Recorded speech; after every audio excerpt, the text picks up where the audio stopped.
इस वीडियो में दो कंपनी के बारे में डिस्कस करेंगे।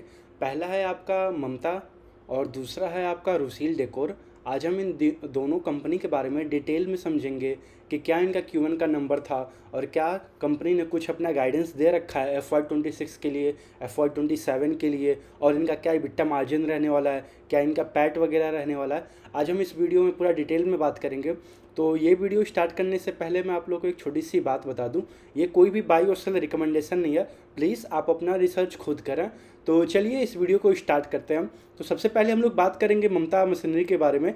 अगर आप इन लोग का Q1 का नंबर चेक करोगे तो फिर काफ़ी इंटरेस्टिंग था। 40% के अराउंड इन लोग का ईयर ऑन ईयर ग्रोथ आया हुआ था। और जो इनका लास्ट क्वार्टर में Q1 में उन लोग का बस 22 लाख का प्रॉफिट था। इस बार इनका 2.5 करोड़ के आसपास इन लोग का प्रॉफिट आया हुआ है। यानी एक तरीके से आप देखोगे तो इनका प्रॉफिट जो है, पैट जो आया है इस बार, ये 10x हुआ है as compared to the last Q1।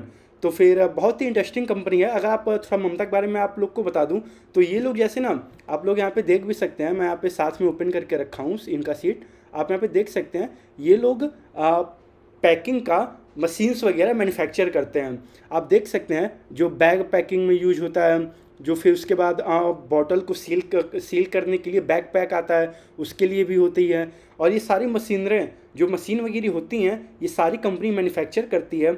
और इनका मोस्टली रेवेन्यू जो आता है, अगर आप देखोगे तो फिर अराउंड 38% मान के चलिए इनका USA से आता है, यानी अमेरिका से इनका 38% रेवेन्यू ओवरऑल आता है। तो यही है, हमें कंपनी ट्रैक करना पड़ेगा, क्योंकि अभी फ़िलहाल टैरिफ जो अमेरिका ने लगा रखा है इंडिया के ऊपर 50%। तो हमें वही देखना होगा आने वाले फर्दर क्वार्टर्स में क्या इनको ये इफेक्ट करता है या फिर इफेक्ट नहीं करता है। वैसे अगर इनका देखा जाए तो लास्ट ईयर का अगर आप इन लोग का देखोगे तो फिर 8% का हार्डली ग्रोथ था। और मैनेजमेंट ने बता रखा था FY27 में, FY25 में इन लोग का जो ओवरऑल ग्रोथ रहेगा, FY25 में जो इन लोग का ओवरऑल ग्रोथ रहेगा वे 18 से 20% के बीच में रहेगा। बट इन लोग का ग्रोथ आया था 8%। तो मुझे बस वही छोटा सा नेगेटिव पॉइंट लगा। और इस बार मैनेजमेंट ने कोई कॉल भी नहीं किया हुआ था, लेकिन इनका PPT आया हुआ था। और अगर आप लास्ट Q4 FY25 का अगर इनका कॉल चेक करोगे तो वहाँ मैनेजमेंट ने साफ साफ बता रखा है कि आने वाले कुछ सालों के लिए ये लोग बड़े आराम से 18 से 20% ग्रो कर लेंगे। यानी कि हम मान के चलते हैं कि ये FY27 में भी ये लोग आराम से 20% रेवेन्यू ग्रोथ को टारगेट कर रहे हैं और ये इसको अचीव भी कर लेंगे। अगर आप इनका यहाँ पे चेक करोगे तो फिर एक तरीके से अगर देखा जाए तो Q1 का नंबर 40% है, ग्रोथ है ईयर ऑन ईयर। तो फिर अगर हम लोग 20% भी मान के चलें, एकदम हम लोग बेस कम लेके मान के चलते हैं, 20% ये लोग आराम से इस बार हम मान के चलते हैं ये ग्रो कर लेंगे। अगर इनका साथ है, मतलब इन्वायरमेंट ने अच्छा दे दिया, यानी कि अगर USA में भी सब कुछ ठीक रहा और भी इन लोग का अगर जो भी इन लोग को ऑर्डर्स वगैरह मिले हैं, अगर वे ऑर्डर्स ये फुलफिल कर देते हैं, तो फिर अगर हम मान के चलें 20% से ये ईयर ऑन ईयर इस बार ग्रोथ दिखाएंगे FY26 में, तो फिर इनका मान के चलिए रेवेन्यू जो आएगा इस बार के लिए, हम लोग बात कर रहे हैं ममता का, तो फिर इन लोग का रेवेन्यू मान के चलिए आराम से 300 करोड़ के आसपास ये लोग क्लॉक कर लेंगे। रेवेन्यू की बात हो रही है। और अगर ऐसे ही आप देखोगे और इन लोग का अगर आप मान के चलिए तो फिर पैट भी आराम से 50 करोड़ आ जाएगा। तो यानी 50 करोड़ पैट आएगा। और अभी फिलहाल इन लोग का अगर आप मार्केट कैप यहाँ पे चेक करोगे तो 1100 करोड़ के आसपास है।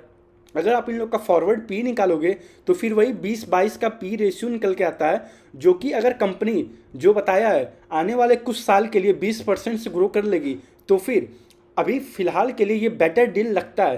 क्योंकि P रेशियो जो निकल के आ रहा है FY26 के बेसिस पे, हमें कभी भी P रेशियो जब भी किसी भी कंपनी का देखना है तो फिर पास्ट नहीं देखना है, हमें हमेशा फ्यूचर देखना है। जो कंपनी ने गाइडेंस दे रखा है उसके अनुसार हमें हमेशा कैलकुलेट करना होगा कि क्या उनका फर्दर P रेशियो क्या आने वाला है FY26 में, FY27 में। अभी फ़िलहाल हम लोग Q1 FY26 में चल रहे हैं, तो हम लोग अभी FY27 उतना दूर का नहीं देख सकते हैं। अभी फ़िलहाल के लिए हम लोग के लिए बेस लाइन होना चाहिए FY26 में ये लोग कितना क्या जो बता रखे हैं इसको अचीव कर पाएंगे या फिर नहीं कर पाएंगे। अगर ये लोग अचीव कर लेते हैं उस चीज़ को तो फिर मान के चलिए इनका 50 करोड़ का पैट आएगा।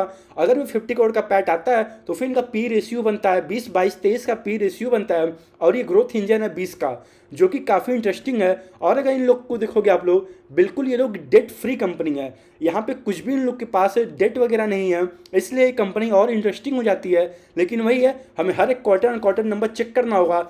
इस बार अगर आप देखोगे तो अपने गाइडेंस से बहुत ही ऊपर चल रहे हैं, लेकिन अगर ये ग्रोथ मोमेंटम अगर ये कंटिन्यू रहा तो फिर ये तो बहुत ही अच्छी डील है। लेकिन वही है, हमें हर एक क्वार्टर एंड क्वार्टर ट्रैक करना होगा। ये कोई भी बाई और सेल रिकमेंडेशन नहीं है, प्लीज़ आप लोग अपना रिसर्च खुद भी करें। तो चलिए अब हम लोग अगला बात करते हैं, अगले कंपनी पे हम लोग चलते हैं, रुसील डेकोर के बारे में बात कर लेते हैं। सॉरी, एक चीज़ और मैं ममता के बारे में बताना भूल गया हूँ आप लोग को। अगर आप लोग ममता का ओवरऑल सेल देखोगे वे H1 में, मान के चलिए H1 में इन लोग का ज़्यादा हार्डली कुछ सेल आता है। ये इन लोग का H2 यानी Q3 और Q4 इन लोग का ज़्यादा हैवी होता है। यानी कि अगर मान लीजिए 100 रुपये का ओवरऑल सेल है तो फिर उसमें से 30 से 40 रुपया ही H1 में आता है। अब बाकी जो रिमेनिंग है 60 से 70 रुपया वे H2 में आता है। आप ऐसे ही FY25 में भी देख सकते हैं। देखिए यहाँ पे अगर आप चेक करेंगे तो इन लोग का H2 बहुत ही हैवी होता है, यानी हाई होता है as compared to the H1। यानी इस बार भी हम मान के चलते हैं कि इनका H1 थोड़ा लो रहेगा as compared to the H2, यानी H2 बहुत ही हैवी रहता है इन लोग का। 60 से 70% ओवरऑल सेल अगर आप देखोगे तो वे हमेशा H2 में आता है इस कंपनी के लिए। तो काफ़ी इंटरेस्टिंग कंपनी है, कंपनी तो अच्छी लग रही है। और भी अगर आप देखोगे इनका EBITDA मार्जिन 20% के आसपास रहेगा इस साल में। और भी आप देखोगे ये अभी फिलहाल के लिए मार्जिन आप देखोगे तो एक तरीके से मान सकते हैं कि 20, 21, 22% के बीच में चल रहा है। और कंपनी ने बता भी रखा है कि ये 20% प्लस मार्जिन को अचीव भी कर लेंगे FY26 में। इस बार कॉन कॉल नहीं हुआ था, लेकिन ये Q4 FY25 के कॉन कॉल में कंपनी ने बता रखा था। आप जाके एक बार पढ़िएगा भी, आप लोग को बेटर अंडरस्टैंडिंग भी मिलेगी कंपनी के बारे में। तो चलिए अब ऐसे ही हम लोग बात करते हैं रुसील डेकोर के बारे में।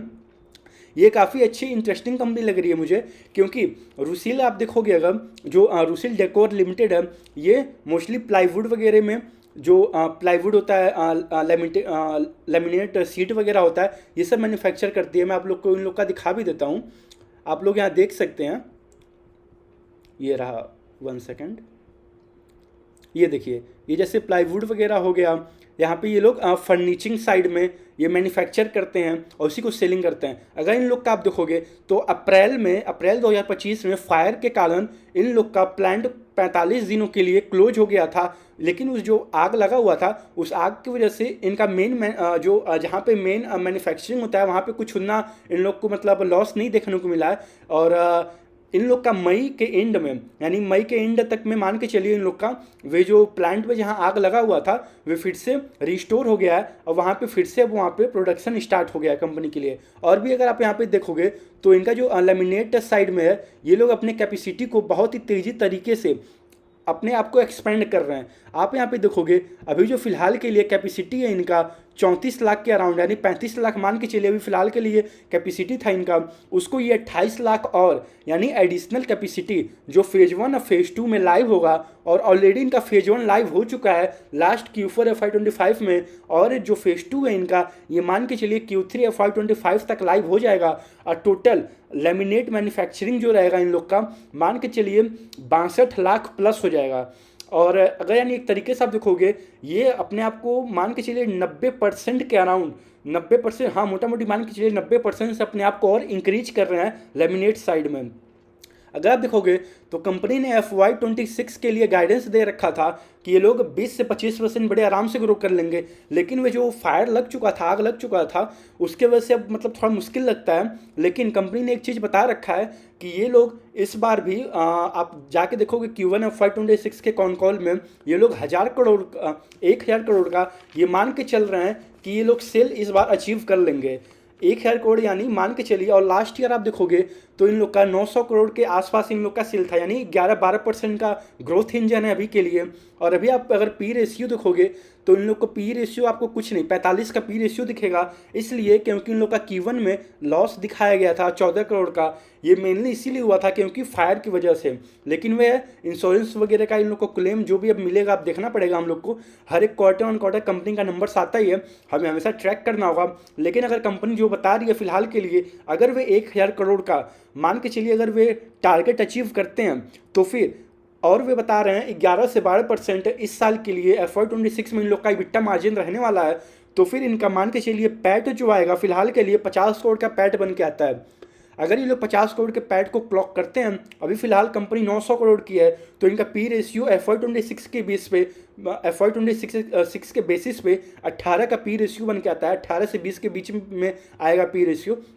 लेकिन वही है, हमें कंपनी ट्रैक करनी होगी। अभी फिलहाल के लिए तो मुझे उतनी कुछ इंटरेस्टिंग नहीं लग रही है एज कम्पेयर टू द जो सेल्स ग्रोथ इनका है, क्योंकि पहले अच्छी लग रही थी क्योंकि इनका गाइडेंस था 20-25% ग्रो करने का। लेकिन अभी फिलहाल अभी जो बता रही है कंपनी 11-12% से हार्डली ग्रो कर पाएगी FY26 में। और इन लोग का पी रेशियो जो निकल के आ रहा है FY26 के एस्टिमेट पे, वे फिलहाल के लिए 18-20 का बन के आ रहा है। और फिलहाल FY27 के लिए कंपनी ने बता रखा है कि 1200 करोड़ का सेल अचीव कर लेगी, यानी 20% का ग्रोथ दिख रही है। और वहाँ पे EBITDA मार्जिन वे लोग मिनिमम मान के चल रहे हैं कि 14% का रहने वाला है, यानी कि EBITDA मार्जिन 14% रहेगा। तो फिर मान के चलिए अगर 1200 करोड़ का सेल करती है तो फिर 80 से 85-90 करोड़ का इन लोग का पैट बन के आता है FY27 पे। और FY27 के बेसिस पे अगर आप पी रेशियो फिलहाल का देखोगे तो फिर 10-11 का आएगा। लेकिन हम उतने दूर का नहीं देख सकते हैं क्योंकि यहाँ पे हर एक क्वार्टर ऑन क्वार्टर नंबर्स आते हैं। ये वर्ल्ड डायनेमिक है, कभी US टैरिफ लगा रहा है, कहीं कुछ हो रहा है, कहीं वॉर हो रहा है, तो इसीलिए हम इतने आगे का नहीं देख सकते हैं। हमें हर एक quarter on quarter number check करना होगा। फिलहाल के लिए हम FY26 का मान के चलते हैं, ये 12% का ग्रो करता है। और अभी फिलहाल के लिए 50 का अगर ये पैट करता है तो फिर इनका पी रेशियो 18-20 का बन के आएगा। मेरे लिए तो फिलहाल के लिए अभी ये कुछ उतना खास नहीं लग रहा है क्योंकि 10-12% का आप ग्रोथ इंजन हो और हार्डली आप मतलब 10% का आप ग्रो करोगे। और अगले साल से अगर ये ग्रोथ मोमेंटम बढ़ाते हैं अपने आप को, या फिर FY26 में मान लीजिए अगर ये लोग अपने आप को अपवर्ड कर देते हैं, ये फिर से कॉन कॉल में आके कह देते हैं मान लीजिए हम ग्रो करेंगे 20-25% से, अब तो फिर डील अच्छी हो जाएगी। लेकिन वही है, हमें हर क्वार्टर ऑन क्वार्टर नंबर को ट्रैक करते रहना चाहिए। हमेशा कंपनी का कॉन कॉल सुनना चाहिए, कंपनी क्या कह रही है, फर्दर क्या गाइडेंस दे रही है, गाइडेंस बढ़ा रही है, गाइडेंस रिड्यूस कर रही है। जो भी कंपनी बताएगी हमें उस अनुसार अपने आप को पोजीशन अप या पोजीशन डाउन करते रहना चाहिए कंपनीज में, क्योंकि यहाँ पे कुछ भी बाई और होल्ड नहीं होता है आज के समय में, क्योंकि इन्वायरमेंट हमेशा चेंज होता है। अभी आप देख लो रुसिल का ही 25% ग्रोथ इंजन था, बता रखा था FY26 के लिए। अभी के लिए 10-11-12% ग्रोथ इंजन है। अब अगले साल के लिए 20% बोला है, वो भी होगा नहीं होगा हमें कुछ नहीं पता। और अभी भी इस साल के लिए ये लोग 1000 करोड़ का सेल कर पाएंगे नहीं कर पाएंगे हमें कुछ नहीं पता। हमें इसीलिए हर एक क्वार्टर ऑन क्वार्टर नंबर्स को ट्रैक करते रहना चाहिए। कॉन कॉल PPT आप लोग पढ़ते रहिए और हमेशा पी रेशियो कभी भी लास्ट ईयर के बेसिस पे मत देखिए, ना ही आप लोग मतलब कि आप लोग कभी भी आप लोग पास्ट का पी रेशियो नहीं देख के आप बता सकते हैं क्या होगा क्या नहीं होगा उन लोग का। आप लोग हमेशा फ्यूचर का देखिए कि FY26 में क्या आएगा पी रेशियो, FY27 में क्या आ रहा है, उसके हिसाब से हमें अपना कॉल लेना चाहिए। तो ये कोई भी बाई और सेल रिकमेंडेशन नहीं था, प्लीज़ आप लोग अपना रिसर्च खुद करिए। चलिए यहीं तक रखते हैं इस वीडियो को। राधे राधे।